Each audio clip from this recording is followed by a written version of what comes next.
గోదావరి వరదలతో 3 నెలల తరువాత పాపికొండల పర్యాటకానికి ఏపీ ప్రభుత్వం గ్రీన్ సిగ్నల్ ఇవ్వడంతో గోదావరి బోట్ల నిర్వాహకులు బోట్లను ప్రారంభించారు.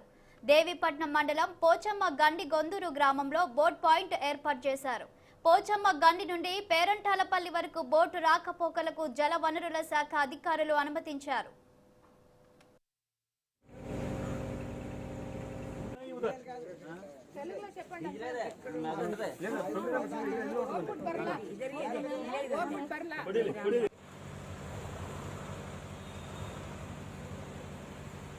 ప్రికాషన్స్ అన్ని కూడా చెప్పడం జరిగింది. ఎవరు కూడా దయచేసి జర్నీ మధ్యలో లైఫ్ జాకెట్ ని తీసేయద్దు. ఎవరు కూడా లైఫ్ జాకెట్ ని తీయద్దు. అట్ ది సేమ్ టైం మీకున్న ప్లేసెస్ నుంచి లేచి సైడ్ క్యారిడర్ దగ్గరికి వెళ్ళడం, ఆ బారికేడ్స్ పట్టుకోవడం, లేదంటే సైడ్ నుంచి అలా దొంగిచూడటం, అందరూ ఒకవైపు రావడం, అటువంటి ఏం చేయొద్దు.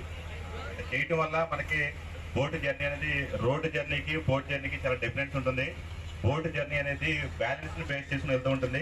మనం అంతా ఒకవైపు ఉంటే బ్యాలెన్స్ ఉండదు, అది సైడ్ ఒరిగిపోయే ప్రమాదం ఉంటుంది. కాబట్టి అటువంటి చేయొద్దు. ప్రీవియస్ ఇన్సిడెంట్స్ కూడా మనకి ఎస్ఐ గారు చెప్పారు. 2018లో ఒకసారి, 2019లో ఒకసారి 2 times కూడా జరిగింది మనకి. అటువంటి జరగకుండా ఉండాలంటే మనం పక్కాగా ప్రికాషన్స్ అన్ని కూడా పాటించాలి. మన బోట్ స్టాండర్డ్స్, అదేవిధంగా డ్రైవర్ యొక్క డ్రైవింగ్ లైసెన్స్ అన్ని కూడా చెక్ చేయడం జరిగింది. అన్ని కూడా ఉన్నవి. మనం ప్రికాషనరీ మెజర్స్తో వెళ్తే జర్నీ హ్యాపీగా వెళ్ళి హ్యాపీగా రావచ్చు. అందరూ సంతోషంగా వెళ్ళి రావాలి. అట్ ది సేమ్ టైం మన యొక్క జాగ్రత్తలు తప్పకుండా పాటించాలి.